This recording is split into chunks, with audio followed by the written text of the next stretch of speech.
Jangan lupa tolong di-subscribe dan ketik loncengnya. Terima kasih. Haleluya. Selamat sore. Yang lagi selamat sore. Luar biasa buat pelayanan yang barusan. Mari beri tepuk tangan dulu. Amin, amin.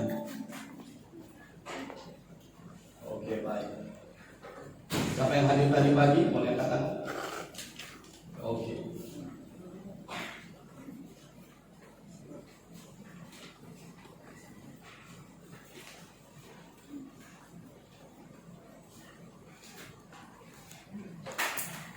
Mari kita buka kembali Kisah Para Rasul pasal yang ketiga pagi. Saya akan mulai dari situ. Kisah Para Rasul pasal yang ketiga.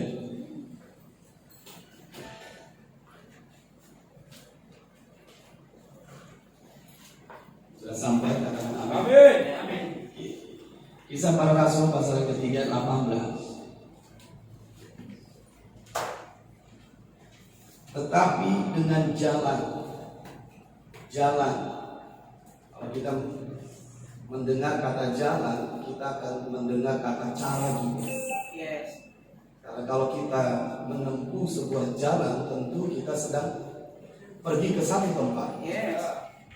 Jadi jalan di sini juga bicara cara. Itu yang saya sebut tadi pagi, pola. Jadi dengan jalan ini, artinya dengan cara ini, artinya dengan pola ini, Allah telah menggenapi apa yang telah difirmankannya. Kata menggenapi itu juga disebut ia bekerja. Allah telah menggenapi itu maksudnya juga Allah bekerja. Jadi kalau kita simpelkan, sederhanakan bahasa ini, dengan pola ini Allah bekerja. Dengan cara ini Allah bekerja. Menggenapi setiap firman yang datang pada kita, Allah bekerja dengan pola ini. Apa itu polanya? Apa itu jalannya? Mari kita lihat.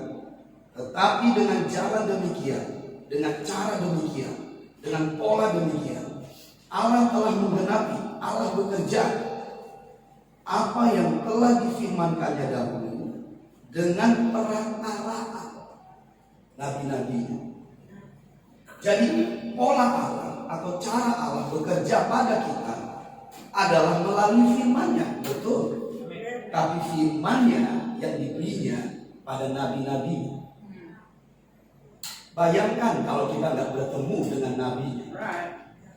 Bayangkan bagaimana kalau kita tidak bertemu yang diutusnya. Kita tidak hidup di dalam pola ini. Tidak heran mengapa orang-orang Farisi yang disebut umat Tuhan saat itu menyalibkan Tuhannya sendiri. Karena mereka tidak hidup di pola ini. Bisa juga terjadi hal itu sekarang. Umat Tuhan tidak hidup di dalam rencana Tuhan, justru tidak menjadi berkenan di hadapan Tuhan karena tidak hidup dalam pola ini.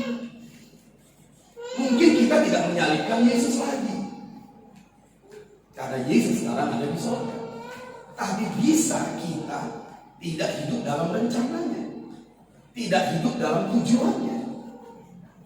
Karena kita tidak ada di dalam polanya. Coba mari kita perhatikan dengan baik-baik. Allah telah menggenapi firman-Nya. Karena Dia tidak bekerja di luar firman-Nya. Apa yang memotivasi Tuhan bekerja? Selain dari firman-Nya. Pada mulanya adalah firman. Firman itu bersama-sama dengan Allah. Dan firman itu adalah Allah. Segala sesuatu dijadikan oleh firman. Bisa mengikuti saya? Amin. Segala sesuatu dijadikan oleh Dia katanya. Dan Dia itu adalah firman. Jadi Tuhan itu bekerja tidak boleh lepas dari firman-Nya. Lalu mungkin kita berkata seperti ini, aku tiap hari baca firman, tapi firman yang aku baca Firman yang kurenungkan tidak terjadi padaku. Mengapa itu bisa terjadi? Karena bisa saja kita tidak di dalam pola ini. Bayangkan orang Israel masa itu. Mereka termasuk salah satu bangsa yang taat beribadah. Bahkan bangsa Israel satu-satunya bangsa yang paling beribadah di kolong langit saat itu. Tidak ada yang menandingi orang Israel saat itu di dalam ibadahnya. Tekun, taat, sungguh-sungguh, setia. Pada hari Sabat mereka setia dan lain-lain. Tapi bisakah kita bayangkan? Mereka menyalibkan Tuhan. Mereka menolak Tuhan. Di mana mereka bisa menjadi seperti itu? Mereka percaya pada Tuhan? Yes. Tapi mereka menolak Yesus. Mereka tidak percaya yang dikatakan Yesus. Padahal Musa sudah berkata seorang nabi kemudian akan sakit setelah itu. Barang siapa yang tidak percaya padanya akan dibasuh. Tapi orang Israel tidak percaya. Karena Yesus mereka lihat lahiriah. Anak Yusuf tukang kayu. Ibu bapaknya bersama kita. Tidak mungkin dari Nazaret bangkit nabi besar. Yang kita tahu Mesias itu datang dari Yerusalem, lahir di Bethlehem. Tidak mungkin dia adalah Mesias. Mengapa mereka tidak percaya? Karena mereka tidak percaya nabinya. Karena pola Allah itu, selain kita percaya kepada Allah, cara kerja Tuhan selalu mengutus seseorang. Demikian juga kita yang disebut umat Tuhan sekarang. Pada saat kita menolak yang diutus Tuhan di rumahnya, sesungguhnya kita sedang menolak yang mengutusnya, yaitu Tuhan sendiri. Yesus berkata, barang siapa menolak aku, dia menolak Bapa yang mengutus aku. Dan kata mengutus itu sampai sekarang. Dan kalau kita menolak yang diutus Tuhan, kita menolak Tuhan sendiri. Padahal di rumah kita berdoa, di rumah kita baca firman. Sesungguhnya yang kita lakukan mirip dengan mereka di masa lalu. Aku percaya Tuhan. Aku berdoa 3 kali sehari. Aku baca firman setiap hari. Tapi apakah kita percaya juga dengan orang yang diutus Tuhan? Dengan jalan demikian kata firman. Itu pola. Katakan jalan. Kalau kita menempuh jalan yang benar, kita sampai di tempat yang benar. Kalau kita menempuh jalan yang salah, kita sampai di tempat yang salah. Kalau kita hidup dengan cara yang salah, kita akan sampai di tempat yang salah. Dan cara Tuhan ada di firman-Nya. Jelas Allah menggenapi yang difirmankannya melalui nabi. Hal yang paling bersuka cita menurut saya ketika kita tahu siapa yang diutus Tuhan bagi kita. Tidak semua orang yang pintar berkhotbah adalah orang yang diutus Tuhan bagi kita. Tidak semua orang yang tahu firman, yang berlabel pendeta, orang yang diutus Tuhan bagi kita.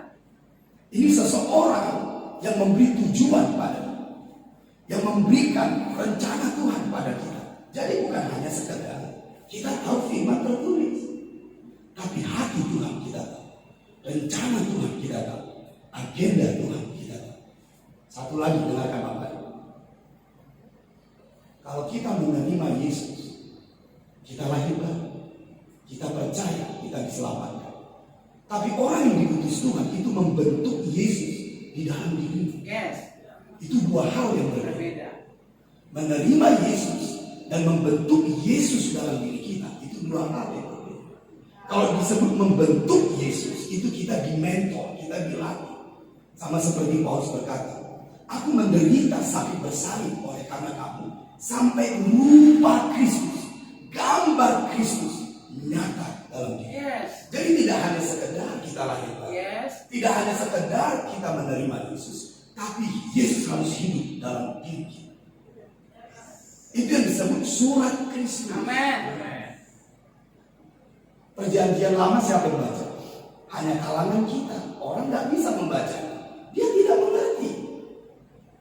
Perjanjian baru juga bisa dibaca, tapi kalangan kita.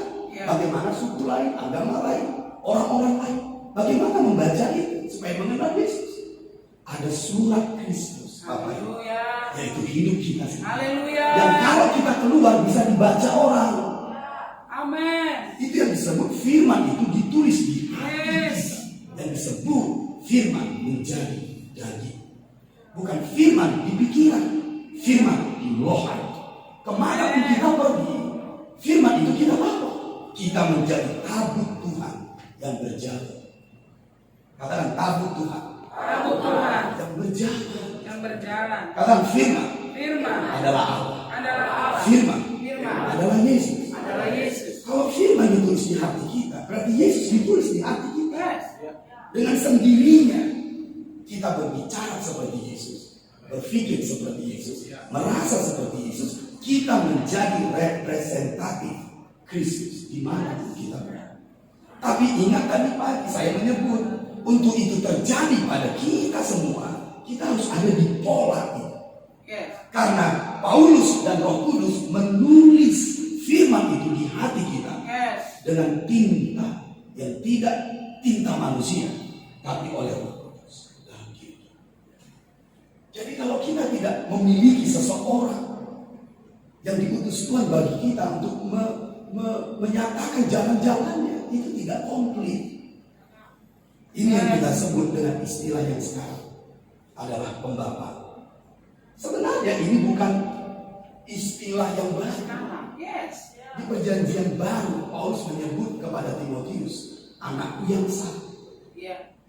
Paulus berkata kepada Titus, anakku yang terkasih. Paulus berkata pada jemaat Korintus, kamu memiliki beribu-ribu pendidik tapi hanya satu Bapak.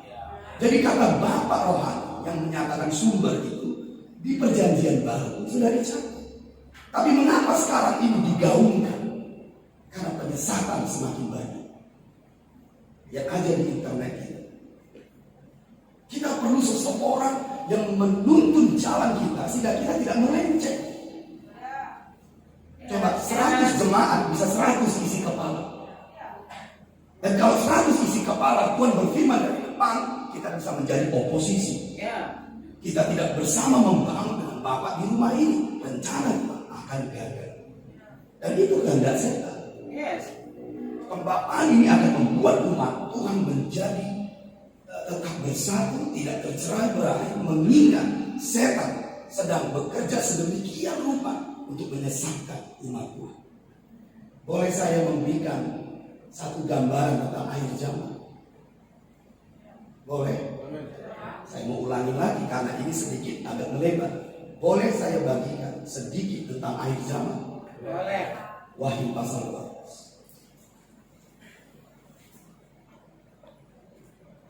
Pembapaan menjadi sangat krusial. Kita tidak berkata bahwa gembala itu tidak benar sekali. Gembala itu benar. Pemimpin-pemimpin itu benar. Tapi Bapa ini adalah sesuatu yang harus kita hidupi dan kita masuki. Mengapa? Ini yang terjadi di akhir zaman soalnya. Yuk kita buka dulu.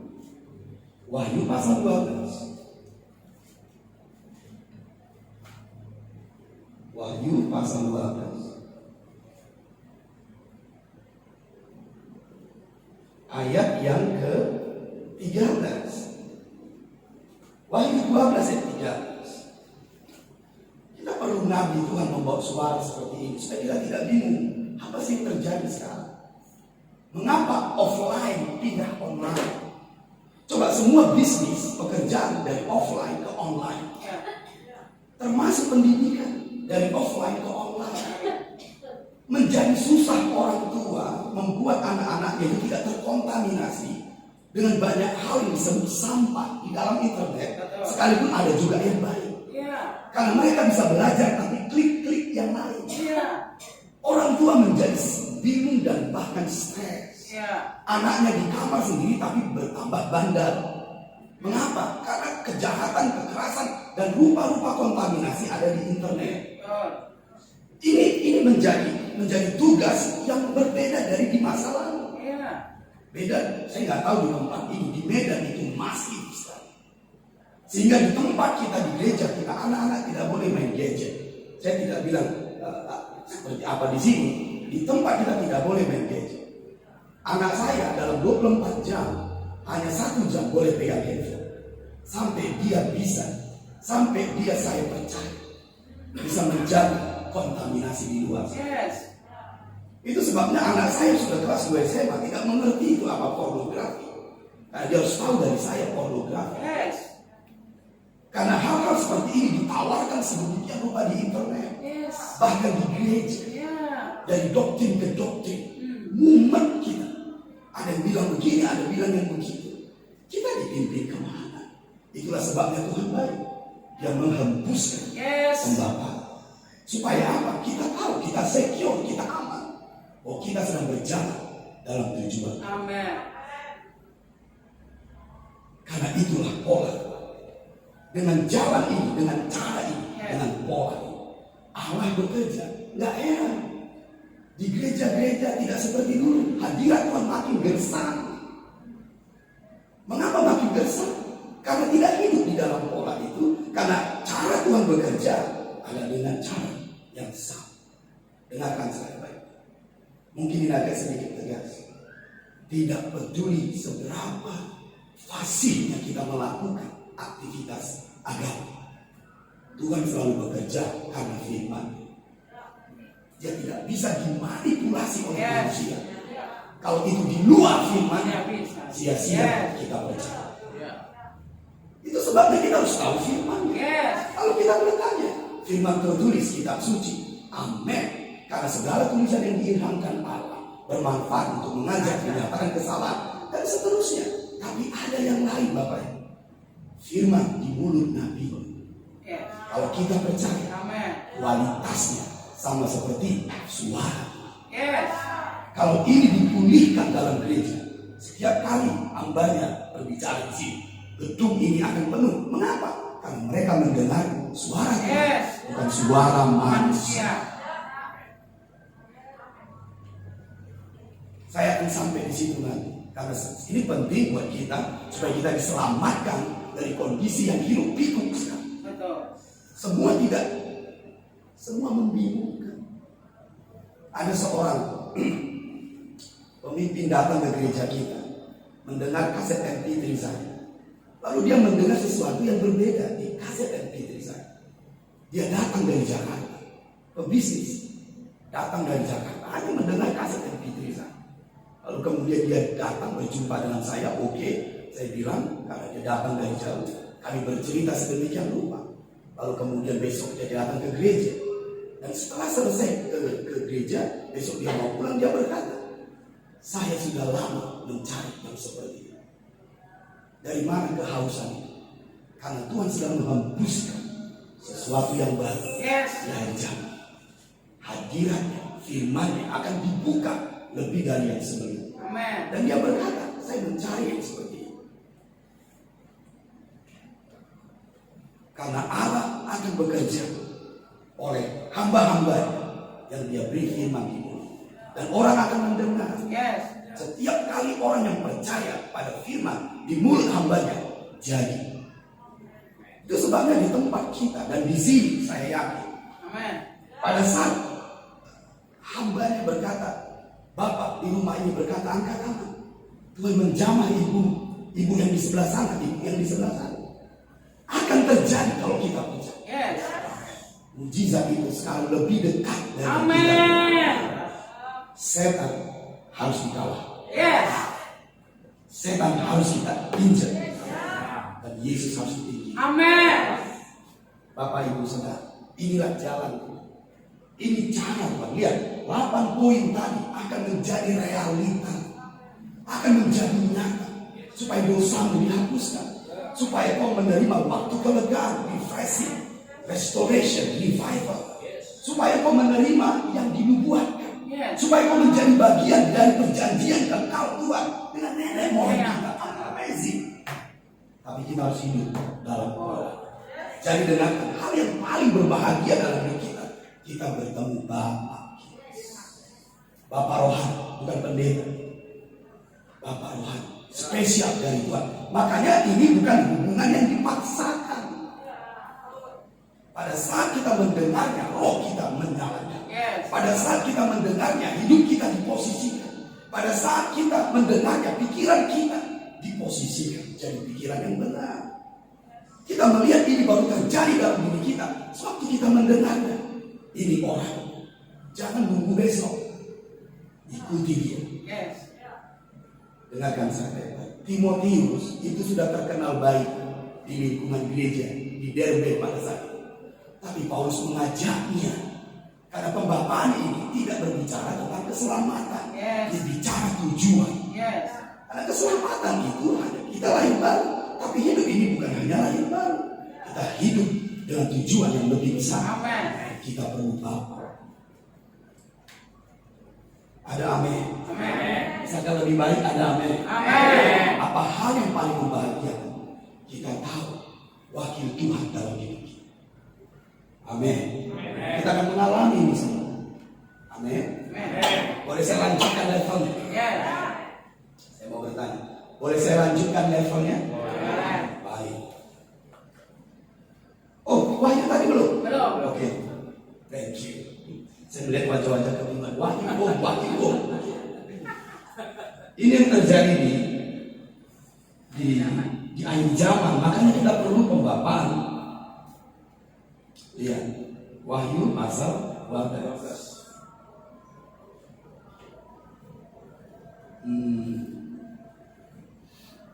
Ayat 18, perhatikan. Ayat yang ke-13, ayat yang ke-13. Dan ketika naga itu sadar, siapa naga itu? Iblis. Iblis itu selalu berubah-ubah, itu saya jangan percaya. Di Kejadian 3 dia ulang. Di Wahyu pasal 12 dia naga. Di Lukas 10 dia kalah jengking. Dia mau jadi apa ya terserah dia. Itu sebabnya pegang yang sementara, pegang yang berubah-ubah. Itu area setan. Yes. Tapi kalau kita memegang firman dia tetap. Amen. Kita dipanggil. Yes. Coba lihat setan sampai sekarang suka berubah-ubah. Iya, lama. Kejadian 3 ular tua. Ular tua. Yohanes melihat di Pulau Patmos dia naga. Tapi Yesus berkata di Lukas 10 ketika 70 murid kembali, dia kalah jengking. Dan di Matius 12 lebih lucu lagi. Yesus berkata, dia tuan atas laut, Beelzebul. Jadi sebenarnya setan ini apa? Itu sebagai setan ini lucu-lucuan.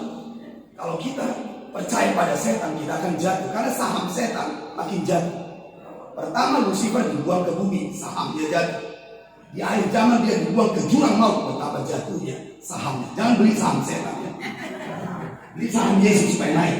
Amin. Katakan amin. Amin. Pegang yang berubah-ubah. Habis. Yes. Jangan. Yes. Lihat naga. Kalau kita bicara tentang ini bisa panjang. Karena ini sangat naga itu sebenarnya itu bukan, itu refleksi, bukan setan sendiri. Itu refleksi dari persepsi kita. Ya. Oke, jangan bingung. Karena saya tadi sudah bilang kita melebar, jangan bingung ya. Oke, baik, kita lanjut saja. Nanti kita bicara tentang setan simbolis di 2 jam semua. Katakan amin. Wahyu 12:13 itu. Dan ketika naga itu sadar bahwa ia telah dilemparkan di atas bumi, ia memburu perempuan gereja maksudnya yang melahirkan anak laki-laki. Ayat 14. Kepada perempuan itu diberikan kedua sayap dari burung nasar yang besar, supaya ia terbang ke tempatnya di padang gurun, di mana ia dipelihara jauh dari tempat ular itu. Nah, berubah lagi dia jadi ular selama 1 masa dan 2 masa dan setengah masa. Artinya 15.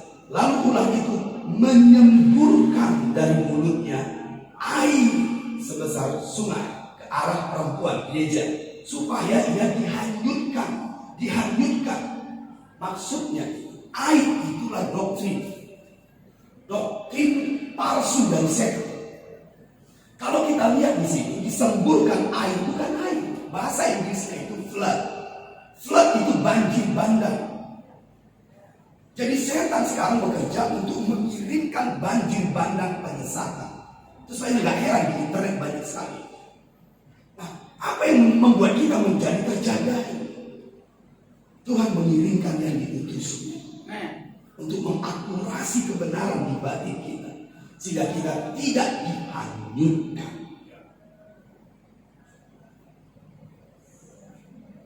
sekarang cara kerja setan membuat kita terkontaminasi. Kita bisa baca firman, tapi kita tersesatkan. Mengapa? Karena banyak hal yang kita dengar Ya. berbeda dari yang kita yakini sebelumnya. Ya. Itu salah satu kenapa pembapaan ini penting. Katakan pembapaan Pembapaan penting. penting. Orang yang diutus Tuhan Orang yang dibuat Tuhan padaku padaku adalah hal yang terbesar adalah hal yang besar yang berikutnya yang berikutnya terjadi dalam diri terjadi dalam diri setelah aku menerima Yesus. selalu menerima Yesus. Wow. Menerima Yesus kita diselamatkan, tapi dalam perjalanan kita menuju tujuan kita perlu seseorang. Amin. Amin. Apa yang kita lakukan terhadap ini? Sedangkan tadi ya Wahyu 12, setan sekarang gencar untuk menyesatkan, bukankah begitu? Ya. Dia menyemburkan apa? Air. Apa itu? Doktrin. Kalau orang dunia bilang apa? Hoax. Hoax di mana-mana sekarang. Bukan hex, hoax. Orang hex itu enak. Ini hoax. Di mana-mana hoax. Gak hanya mereka, kita pun kena. Terus sebab kita harus berhati-hati. Yes. Amin. Amin. Iya. Perhatikan lagi baik-baik. Jadi itu pola, katakan pola. Oke. 2 Tawarin pasal 20, mari kita lihat. Saya ingin mengulangnya sedikit sebelum saya lanjut. 2 Tawarin 20 ayat 20, masih ingat yang tadi ya? Ya. 2 Tawarin 20 ayat 20. Keesokan harinya, pagi-pagi mereka maju menuju padang gurun Tekoa. Ketika mereka hendak berangkat, berdirilah Yosafat dan berkata, dengar, hai Yehuda dan penduduk Yerusalem. Apa katanya? Mari kita baca bersama-sama. Percayalah kepada Tuhan Allahmu dan kamu akan tetap teguh.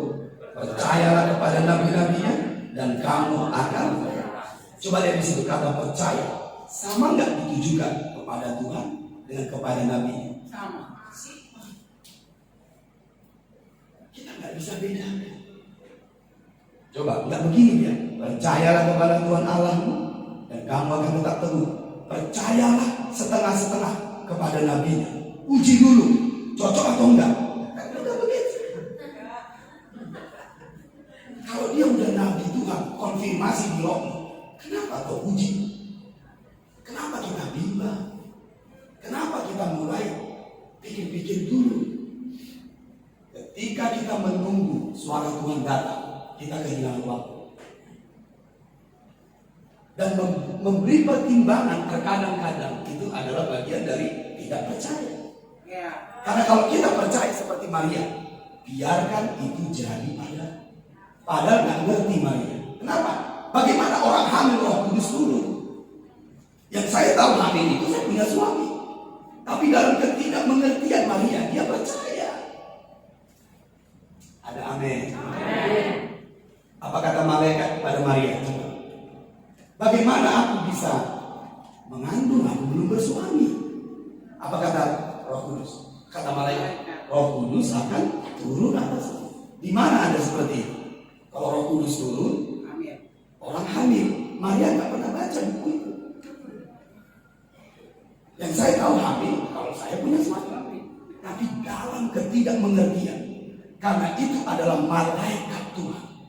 Jadilah pada, jadi besok. Karena malaikat Tuhan di situ bahasa Inggrisnya angelos. Angelos itu yang diutus maksudnya. Yes. Jadi yang diutus itu bisa malaikat, bisa juga nabi Tuhan. Yes. Di Wahyu pasal 1 ditulis seperti ini. Kirimkanlah tulisan ini kepada malaikat ke-7 jemaat. Malaikat itu angelos. Yes. Itu manusia, Ya. bukan malaikat. Jadi siapapun yang diutus Tuhan, bisa malaikat, bisa nabi, bisa bapak rohani, Ya. dengarkanlah mereka. Pada waktu kita masuk dalam pola ini, setiap firman yang datang jadi hidup dalam diri kita. Apa yang tidak mungkin jadi mungkin. Apa yang tidak bisa jadi bisa. Tidak ada yang mustahil bagi mereka yang hidup dalam pola ini. Amin. Amin. Amin. Amin. Mari kita lihat Yohanes pasal 6. Amin 2 kali, bukan amin 2 kali. Amin, amin. Gitu ya. Oke. Sorry, itu biasa saja. Yohanes pasal 6. Yohanes pasal 6. Katakan Nabi Tuhan, Nabi Tuhan, yang diutus Tuhan, yang diutus Tuhan, Bapak rohani kita. Bapa berkati Bisa lebih detail kan? ya. Oke, mari kita lihat Yohanes pasal 6. Yesus berkata seperti ini. Yohanes pasal 6 ayat 27. Sorry, ayat 28. Siap? Katakan siap. Oke, haleluya. Itu prajurit Tuhan. Siap. Ayat 28. Lalu kata mereka kepadanya. Siapa ini? Murid-murid Tuhan. Oke.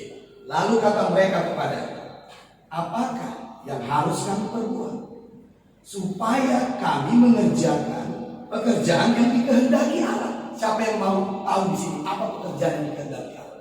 Boleh katakan. Oh, bukankah ini indah? Gak perlu lagi kita cari-cari buku, tanya-tanya orang. Kita tahu pekerjaan yang dikehendaki Allah, dan Yesus sendiri yang jawab supaya lebih pasti maksudnya. Siapa yang mau tahu? Katakan salah. Mari kita lihat apa ya. Apa yang harus kami perbuat supaya kami mengerjakan pekerjaan yang dikehendaki Allah? Ayat 29, perhatikan. Jawab Yesus kepada mereka. Apa itu? Inilah pekerjaan yang dikehendaki Allah, yaitu hendaklah kamu percaya kepada Dia yang telah diutus Allah. Kalau saya bertanya, apa pekerjaan yang dikehendaki Allah? Berdoa itu baik, pergi menginjil itu baik, tapi Yesus tegas berkata, percaya kepada yang diutus Allah. Yang diutus Allah itu tadi nabinya Yesus juga. Jadi Yesus sendiri berkata, percayalah pada orang yang diutus Tuhan. Bisa mengerti? Ini pekerjaan yang dikehendaki Allah, Bapa kita. Yes. Percaya yang diutus Allah. Yohanes 20 ayat 21. Jadi kita sudah tahu kan pekerjaan yang dikehendaki Allah. Yes. Nah, capek-capek baca buku yang besar-besar lagi kan. Bagaimana tahu kehendak Allah, begitu maksud saya. Ternyata cukup simpel, percaya pada orang yang diutus. Yohanes 20 ayat 21. Sampai? Yes. Ya, Yohanes 20:21. Maka kata Yesus sekali lagi, damai sejahtera bagimu, karena Yesus sudah bangkit.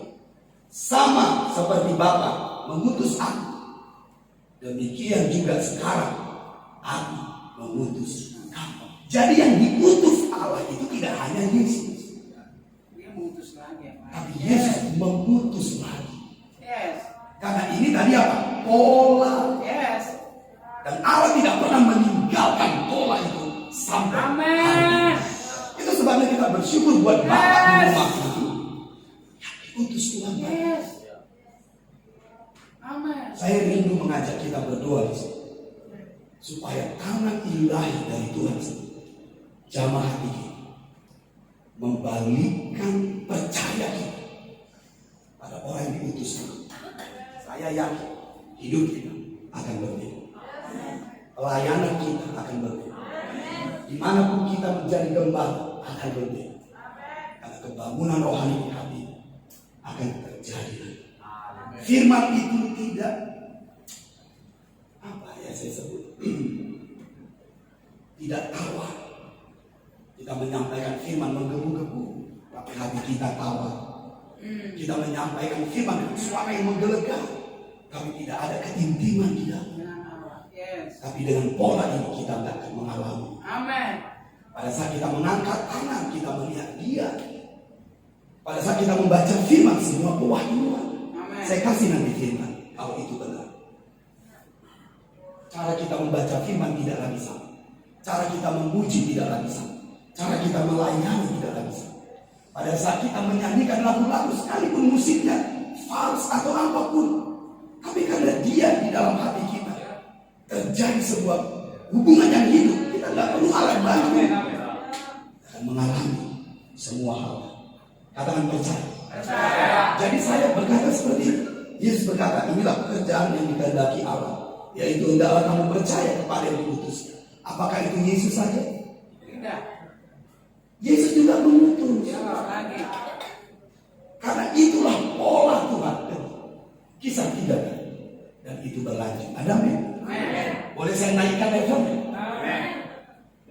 Yohanes 17. Di sini orang-orang hebat. Amin. Amin, amin. Semua kita akan dipakai. Amin. Kalau kita punya Bapa, semua akan dipakai. Yes. Karena itulah salah satu tujuan Anda Bapa. Yes. Yohanes 17 ayat 20. Yohanes 17 ayat 20.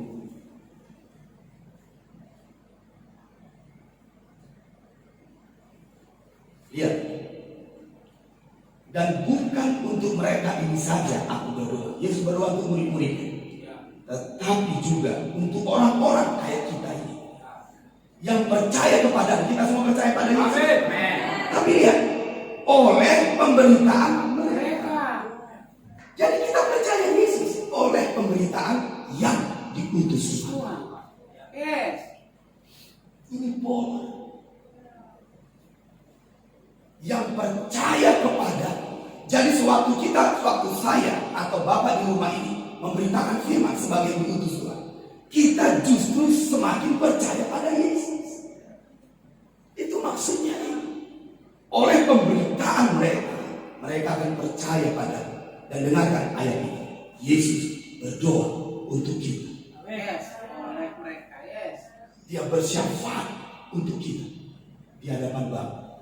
Jadi orang yang hidup dalam pola ini, hidup di dalam perlindungan Tuhan senantiasa.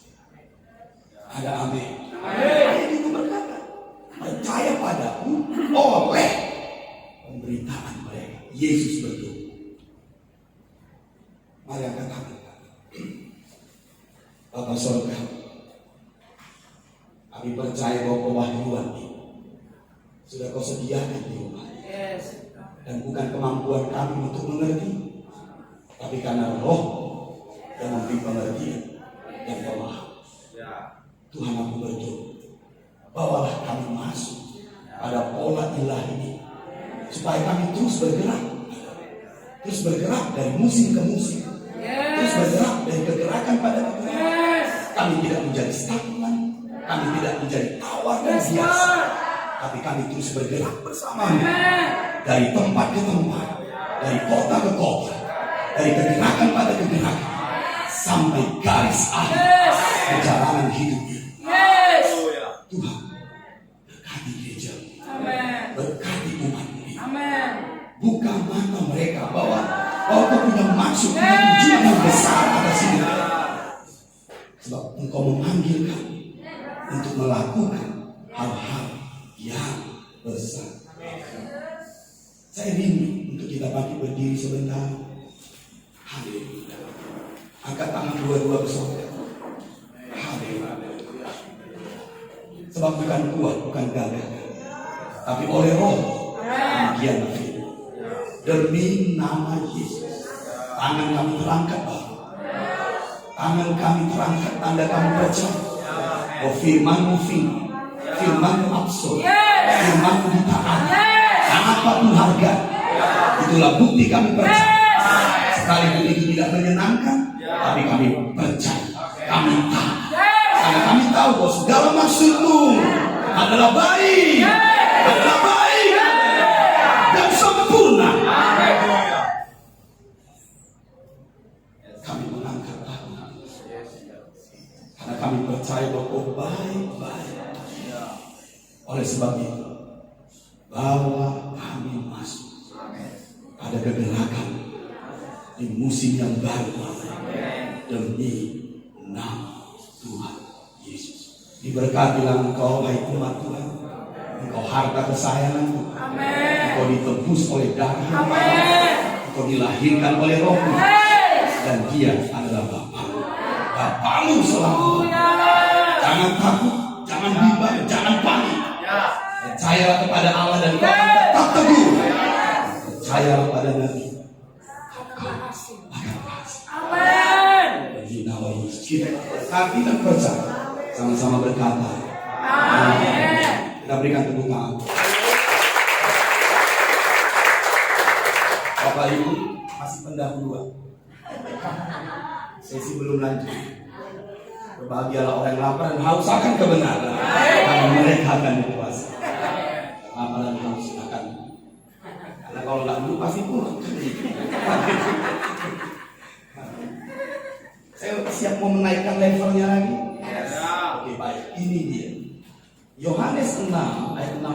Yohanes 6. Yohanes 6. Ironi sekali, ada yang kontradiksi di sini, perhatikan. Karena Yesus sedang berkata, percayalah kepada yang diutus.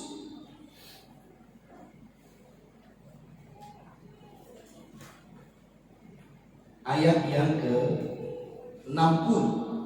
Yohanes 6:60. Karena sebelumnya mereka bertanya, apa pekerjaan ini kan dari Allah? Yesus berkata, percayalah kepada yang diutus Tuhan. Yesus sedang berkata dirinya, karena waktu itu dia yang diutus Tuhan. Orang Israel tidak percaya. Bagaimana mungkin dia yang diutus Tuhan? Dia dari Nazaret. Dan lihat efeknya pada mereka karena tidak percaya. Perhatikan, Yesaya 6 ayat 60. Sudah siap? Ya. Sesudah mendengar semuanya itu, apa rupanya mereka dengar? Karena Yesus berkata seperti ini, akulah roti hidup. Dagingku benar-benar makanan, darahku benar-benar minuman. Mereka bingung. Sejak kapan dia berkata dia roti hidup, dagingnya benar-benar makanan? Ini nggak mungkin. Memang kami kanibal, suka makan daging, minum darah orang. Padahal maksud Yesus itu berbicara tentang dirinya, firman-Nya. Bisa mengerti? Bukan secara lahiriah. Tapi mereka tidak mengerti karena mereka tidak percaya. Dan akhirnya mereka berkata seperti itu. Sesudah mendengar semuanya itu, banyak dari murid-murid Yesus yang berkata, perkataan ini keras. Siapakah yang sanggup mendengarkannya? Lihat ayat 61. Yesus yang di dalam hatinya tahu bahwa murid-muridnya bersungut-sungut tentang hal itu, berkata kepada mereka, adakah perkataan itu menggoncang iman? Dan bila mana kalau kamu melihat anak manusia naik ke tempat di mana dia sebelumnya berada? Perhatikan 63. Ini yang sangat penting. Rohlah yang memberi hidup. Daging sama sekali tidak berguna. Perhatikan Bapak Ibu. Perkataan yang ku katakan. Siapa ku di sini? Yesus. Siapa Yesus di sini? Yang diutus. Perkataan ku kepadamu adalah roh dan hidup. Jadi kalau kita percaya, perkataan itu akan menjelma menjadi roh dan hidup. Itu sebabnya ketika kita berkata Yesus menyembuhkanmu, dia akan menjadi roh dan hidup. Kita disembuhkan. Aku mengimpar kasih Tuhan padamu. Kita percaya, kita rasakan kasih Tuhan. Karena semua perkataan itu akan menjadi roh dan hidup oleh Roh Kudus. Karena ayat itu berkata, Roh Kudus yang memberi hidup lewat perkataanku. Tapi ada yang tidak percaya. Lihat nasib mereka. Ayat 64. Tetapi di antaramu ada yang tidak percaya. Sebab Yesus tahu dari semula siapa yang tidak percaya dan siapa yang akan menyerahkan diri. Ayat 65. Lalu ia berkata, sebab itu telah kukatakan kepadamu, tidak ada seorang pun dapat datang kepadaku kalau Bapa tidak mengaruniakannya kepadaku. Ayat 65. Mari kita baca bersama-sama. Mulai dari waktu itu, banyak murid-murid yang mengundurkan diri dan tidak lagi mengikuti. Jadi kalau kita tidak percaya pada yang diutus Tuhan, someday, suatu hari kita pasti mundur. Karena ini murid bukan pengikut. Murid di atas pengikut pun mengundurkan diri. Ini yang disebut Petrus tadi. Kalau kita tidak percaya, kita akan dibasmi. Kita akan mundur dan murka. Mungkin, ambil contoh. kita baru bertobat, kita masih bulan madu. Bagaimana kalau 10 tahun? Bagaimana kalau 20 tahun? Karena perjalanan ini masih panjang. Apakah roh kita tetap revival? Atau mulai kawah, mulai keras, mulai dan seterusnya? Bisa satu saat kita pasti mundur. Saya berkata terus terang, kita punya potensi mundur. Bukan dari gereja, dari mengikut Yesus itu lebih parah. Yes. Karena di luar Yesus tidak ada keselamatan. Yes. Apa yang disebut Yesus sebagai kata kunci? Tidak percaya pada yang diutus. Gak heran kenapa banyak orang migrasi ke dunia dari gereja, karena mereka tidak percaya pada orang-orang Tuhan lagi. Yeah. Tapi dengarkan ayat yang ke-67, kita lanjutkan. Maka kata Yesus kepada ke-12 murid, apakah kamu tidak mau pergi juga?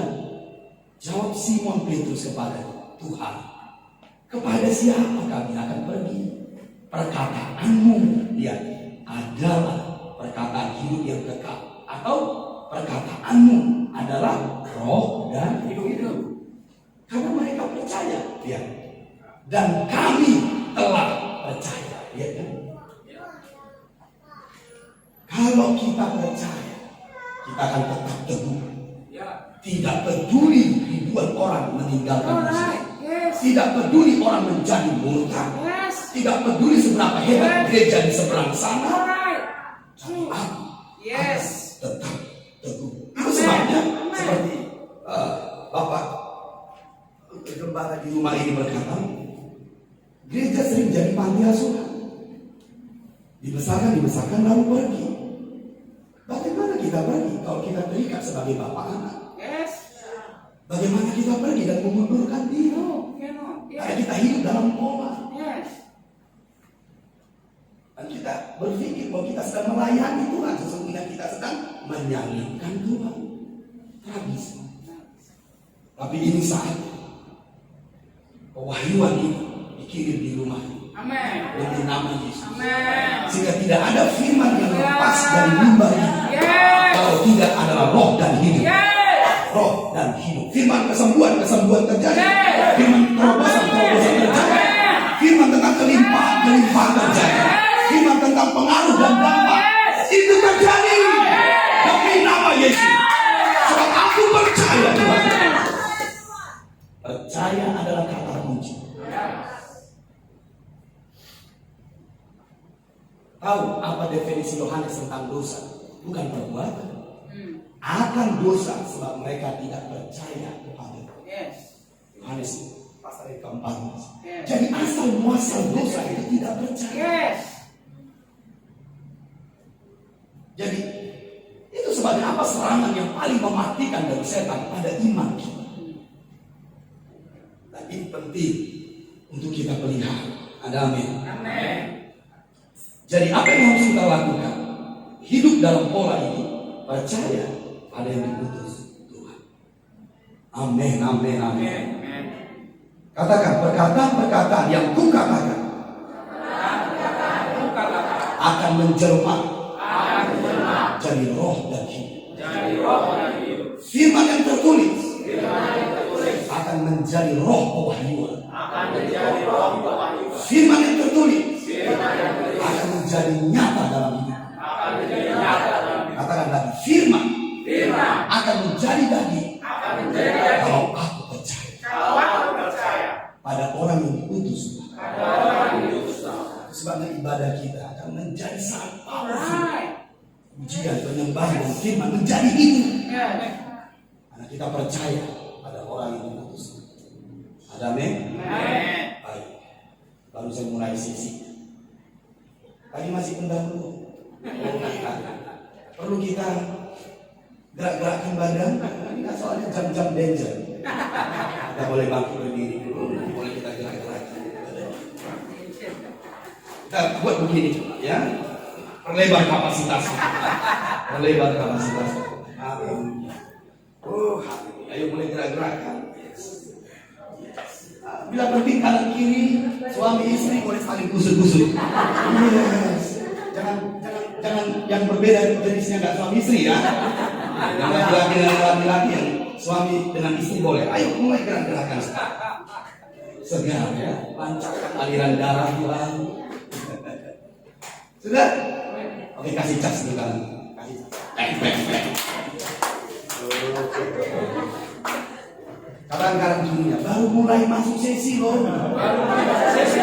Bagaimana kita bisa bertahan? Apa kita bisa bertahan? Yes. Katakan amin. Amin. Oh, haleluya. Mari silakan duduk. Amin, amin. Firman-Mu Tuhan seperti madu di langit-langit. Amin. Menyegarkan, menguatkan, membuat mata bercahaya. Yes. Bukan membuat mata jadi meredup. Lalu mulai menyembah Tuhan dalam roh dan kebenaran. Lalu ketika dibangunkan, ada apa? Oh, sedang menyembah. Menyembah alam roh lain. Ya. Matius pasal 16. Ini sangat krusial, penting sekali tentang gereja. Karena gereja juga adalah rumah. Yes. Amin. Rumah Bapakku banyak tempat ini. Nah, gereja ini juga bicara rumah. Yuk kita lihat. Matius 16 ayat 13.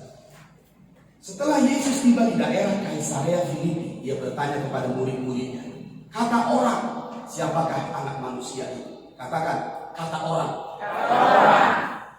Ayat 14. Jawab mereka, ada yang mengatakan Yohanes, ada juga yang mengatakan Elia, ada pula yang mengatakan Yeremia. Itulah kalau kata orang. Iya.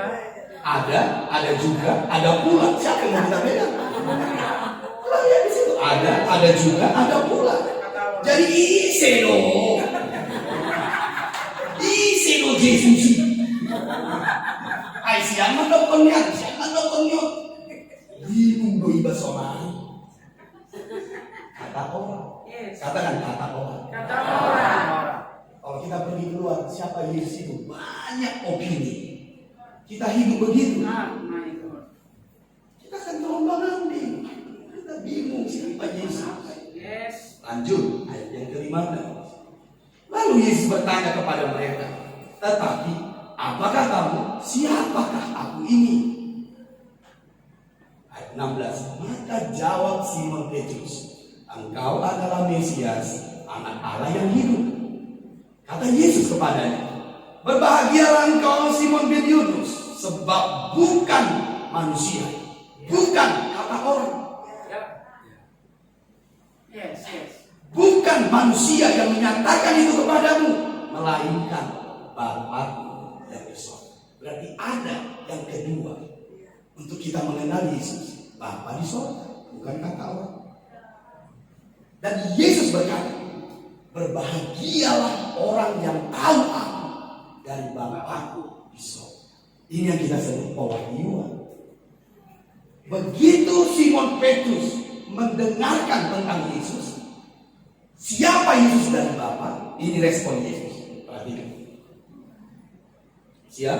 Yes. Ayat 18. Dan aku pun berkata kepadamu, engkau adalah Petrus. Berubah nggak namanya? Berubah namanya. Nanti saya akan jelaskan, kita lanjutkan. Dan aku pun berkata kepadamu, engkau adalah Petrus, dan di atas batu karang ini aku akan mendirikan jemaatku, dan Allah mau tidak akan menguasainya. Jadi pada waktu Petrus menerima wahyu dari Bapa tentang Yesus, Yesus bicara tentang gereja. Karena itu adalah fondasi dari gerejanya Dibangun. bukan apa kata orang.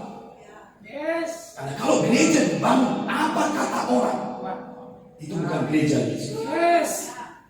Gereja harus dibangun dari wahyu. Yes. Siapa Yesus? Amen. Oke, mari kita lanjutkan lagi. Ayat yang ke 19 dulu, karena kita nanti akan ke sana, ya, akan ke sana. Ayat berapa? 19. Kepadamu akan memberikan kunci kerajaan sorga. Apa yang kau ikat di dunia ini akan terikat di sorga, dan apa yang kau lepaskan di dunia ini akan terlepas di sorga.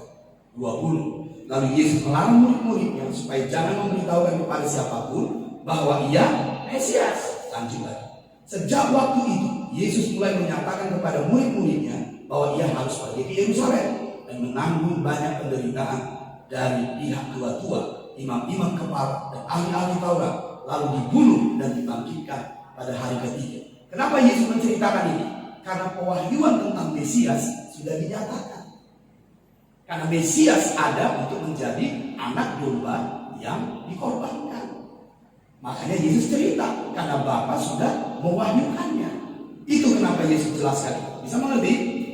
Ayat 22, karena itu penting. Ayat 22. Tetapi Petrus menarik Yesus, lihat, ke samping dan menegur dia, katanya, Tuhan, kiranya Allah menjauhkan hal itu, sekali-kali akan menimpa engkau. Lihat ayat 23. Maka Yesus berpaling dan berkata kepada Petrus, enyahlah iblis. Berarti perkataan Petrus tadi dari siapa? Iblis. Semula kata orang. Berikutnya kata Bapa di surga. Petrus mengganti channel jadi kata iblis. Bisa mengikuti saya?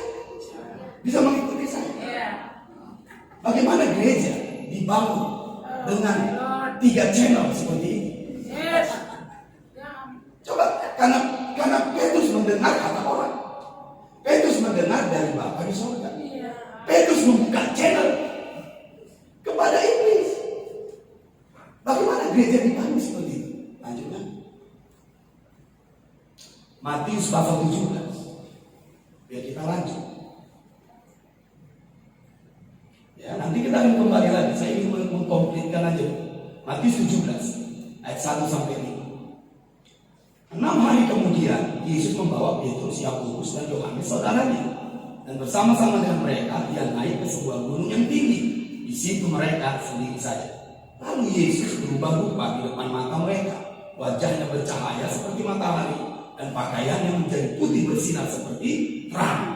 Maka nampak kepada mereka Musa dan Elia sedang berbicara dengan dia.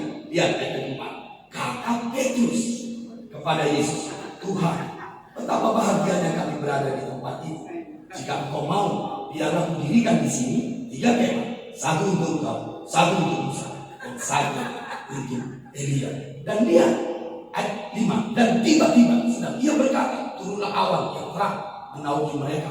Dan dari dalam awan itu terdengar suara yang berkata, inilah anak yang kukasihi, kepadanya lah aku berkenan.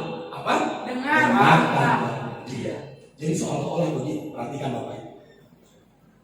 Petrus membuka channel apa kata orang. Kemudian berikut Petrus membuka channel pada Bapa di surga. Kemudian Petrus membuka channel kepada iblis. Dan kemudian dia membuka channel dari dirinya sendiri. Tapi Bapa datang dan berkata kepadanya, Petrus, dengarkanlah dia. Kau sudah ganti-ganti channel. Gerejaku nggak bisa dibangun begitu. Jadi dengarkanlah dia. Siapa dia ini? Dia diutus. Karena Tuhan selalu bawa kita pada orang. Kalau kita nggak mendengarkan dia, kita akan mendengarkan 4 suara ini. Mau apa yang mau kita bangun? Itulah sebabnya gereja harus dibangun di atas batu karang, bukan dibangun dari yang lain-lain. Apa itu? Dengarkanlah dia. Petrus berkata, kisah pasal yang kedua apa? Dengarkanlah dia dalam segala sesuatu yang dikatakan. Begitulah cara kita membangun rumah. Kita harus mendengarkan dia satu yang diutus. Begitu cara kita membangun. Maka gereja itu akan di atas batu karang. Alam lain tidak akan berhasil. Gereja yang dahsyat, biasa, punya kuasa. Mari kita kembali ke Matius pasal 16. Nah, saya hanya mau membaca tadi sampai habis. Matius pasal 16. Bisa setengah jam lagi? Matius pasal 16. Perhatikan di sini. Ayat 16. Matius 16:16. Maka jawab Simon Petrus, engkau adalah. Katakan engkau adalah. Ayat 17. Kata Yesus kepadanya. Ayat 18. Dan aku pun berkata kepadamu, engkau adalah.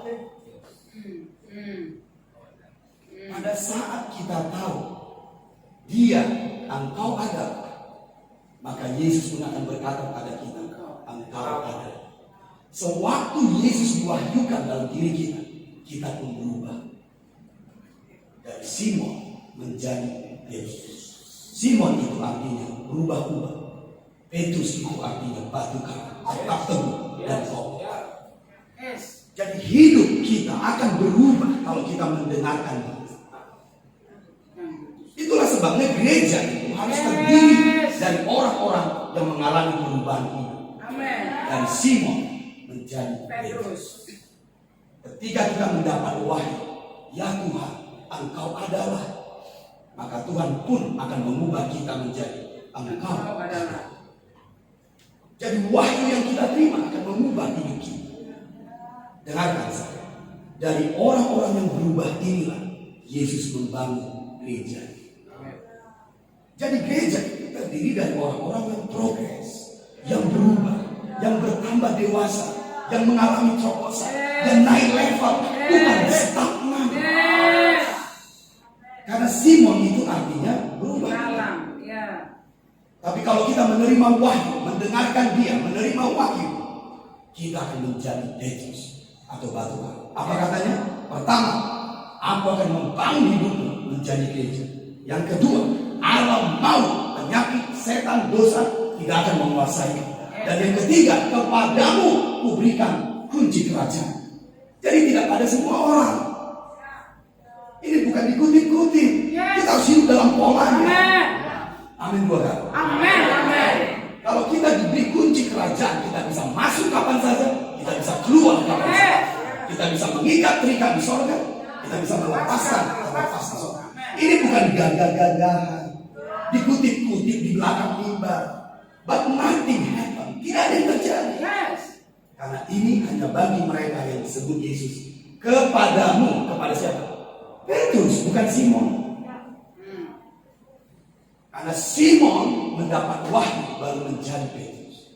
Jadi dengarkan saya, perubahan yang ilahi yang dikerjakan oleh Roh Kudus dalam dirimu berubah total adalah oleh wahyu dari Roh Kudus.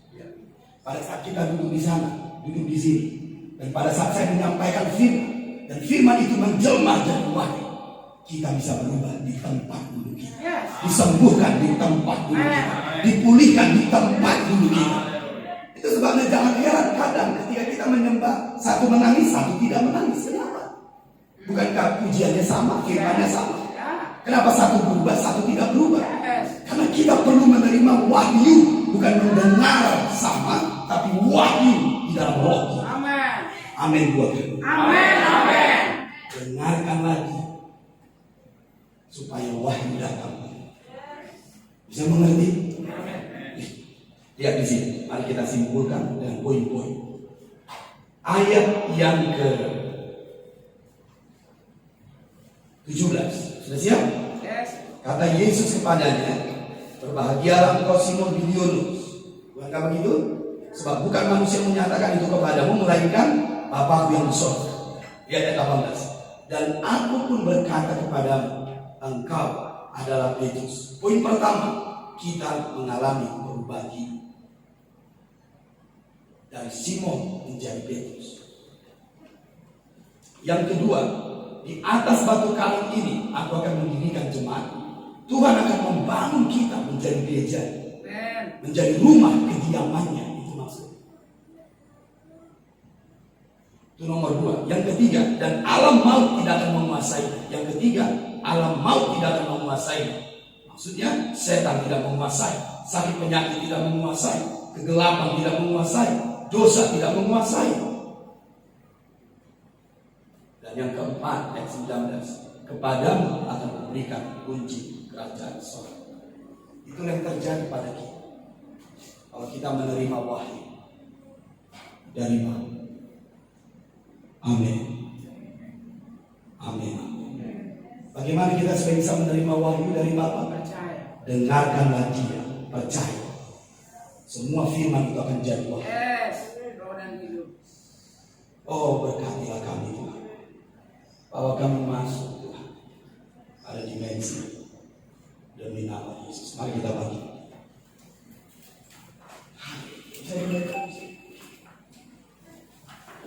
Tuhan kau, Tuhan kau ada di sini. Demi nama Yesus. Mulai hari ini, bawa kami masuk.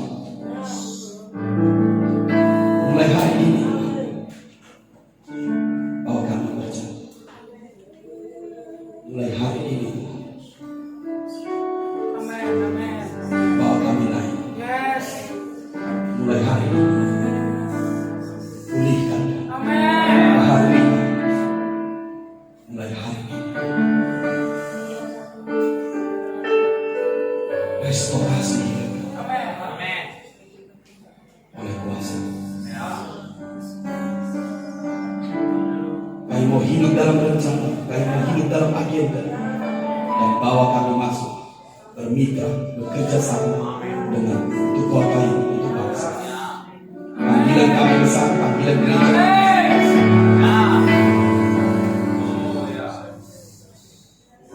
Pewahyuan tentang orang yang kau utus, dan kami sebut Bapa rohani, nyatakanlah hidup. Kami percaya kepada itu pasti.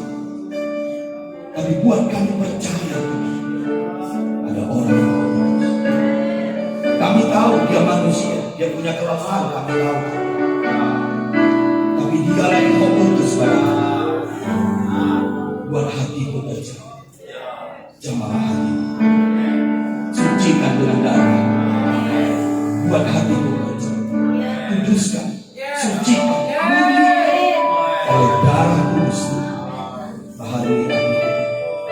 Supaya apapun yang disampaikan oleh Bapa rohani itu sebagai suara Tuhan Bapa, itu sebagai firman yang hidup. Sebab aku percaya bahwa inilah yang kau kehendaki. Percaya pada orang yang fokus. Perkataan-perkataan yang kau katakan akan menjelma menjadi roh dan hidup. Sehingga mujizat mudah terjadi, perkara yang besar mudah terjadi, hal yang mustahil mudah terjadi. Karena kami percaya. Saya ingin berdoa buat kalian semua. Mari angkat tangan.